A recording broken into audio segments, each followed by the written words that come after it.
जर तुमच्याही घरात बहीण, सून किंवा मुलगी असेल तर या व्हिडिओचा एकही भाग मिस करू नका, कारण आजची स्टोरी ही फक्त स्टोरी नाही तर भारतातील सर्वात मोठ्या रॅकेटचा एक मोठा खुलासा आहे, ज्यामध्ये तुम्ही पाहणार आहेत की एक अशी मुलगी जी फक्त पैसे कमावण्यासाठी घरातून बाहेर पडते आणि तब्बल 547 दिवस एका अंधाऱ्या खोलीत बंद होते, जिथे एका दोघांनी नाही तर शेकडो लोकांनी तिच्यावर अत्याचार केला होता।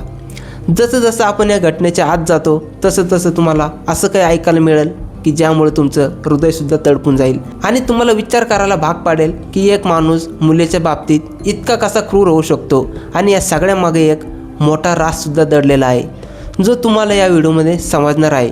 मी वैभव आणि तुम्ही बघत आहे गिट टू टॉक। जाणून घेऊया एका निरागस मुलीची अशी कथा जी तुम्ही कधी ऐकली नसेल आणि बघूया शेवटी ती कशी वाचू शकली। 2022मध्ये आग्रा येथील ब्लॉसम स्पा सेंटरमध्ये एक साधी गरीब घरातील मुलगी, जिचा नवरा महिन्याला फक्त 8,000 रुपये कमवत होता, तिला वाटलं की नोकरी कमवून आपण सुद्धा 10,000 रुपये कमवू शकेल आणि घराला हातभार लावू शकेल। तिला स्पामध्ये फ्रंट डेस्कची नोकरी मिळते, पहिला महिना उत्तम जातो आणि पगारही वेळेवर मिळतो। आता तिला वाटलं आयुष्य सुधारेल, परंतु पहिल्याच महिन्यानंतर तिचं आयुष्य पूर्णपणे उद्ध्वस्त होतं।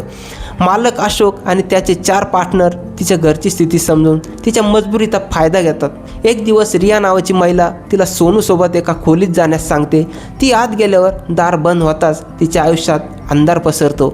सोनू तिचे कपडे काढतो, ती मुलगी विनवणी करते, परंतु तो धमकी देतो की नोकरीहून तुला काढून टाकू आणि पगारही देणार नाही।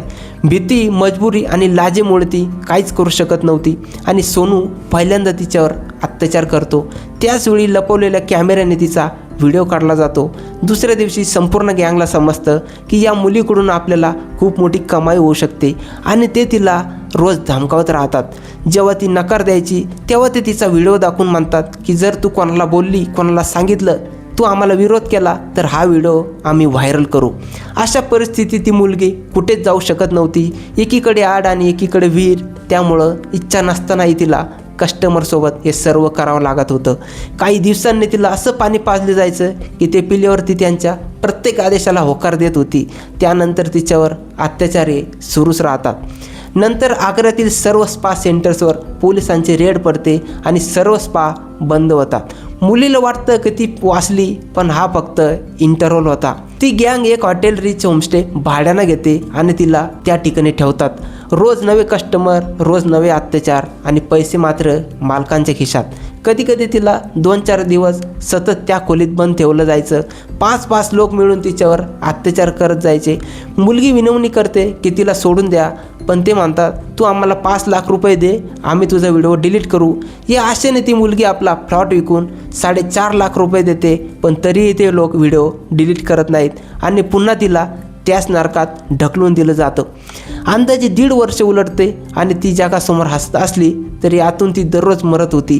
दिवाळीच्या आधीच्या रात्री रिया आणि जितू तिला बोलावतात आणि सांगतात की आज तिचा शेवटचा दिवस आहे। ती खूप खुश होते, पण हॉटेलमध्ये पोहोचताच पुन्हा ती फसवली जाते। तिला पाणी दिलं जातं, ज्यामुळं ती बेशुद्ध पडते।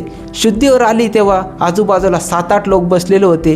ती पळण्याचा प्रयत्न करते, पण रिया पकडते आणि पुन्हा तिच्यावर अमानुष अत्याचार केले जातात, इतके की आवाज सोसायटीपर्यंत पोहोचतो। तो गार्ड आत येतो, पण जितू म्हणतो की टीव्हीचा आवाज आहे। त्याच वेळेला ती मुलगी किंचाळत बाहेर धावते आणि सर्व तिच्यासोबत घडलेली हकीकत सांगते। ती गँग तिला पकडून गाडीमध्ये टाकण्याचा प्रयत्नसुद्धा करते, पण पोलीस वेळेत पोहोचतात। त्या ठिकाणी सर्वांना अटक केली जाते। मेडिकल टेस्टमध्ये सर्व काही सिद्ध होतं, तरीही मुलीला पूर्ण न्याय मिळत नाही, कारण तिला धमक्या दिल्या जातात। कोर्टात काय बोलली तर तिचं आयुष्य संपवू, त्यामुळं आजही तिला पूर्ण न्याय नाही। म्हणून माझी तुम्हाला विनंती आहे, सर्वात जास्त लोकांपर्यंत पोहोचवा, जेणेकरून त्या मुलीला न्याय मिळू शकेल आणि तिच्यामध्ये स्वतःसाठी लढण्याची हिंमत निर्माण होईल।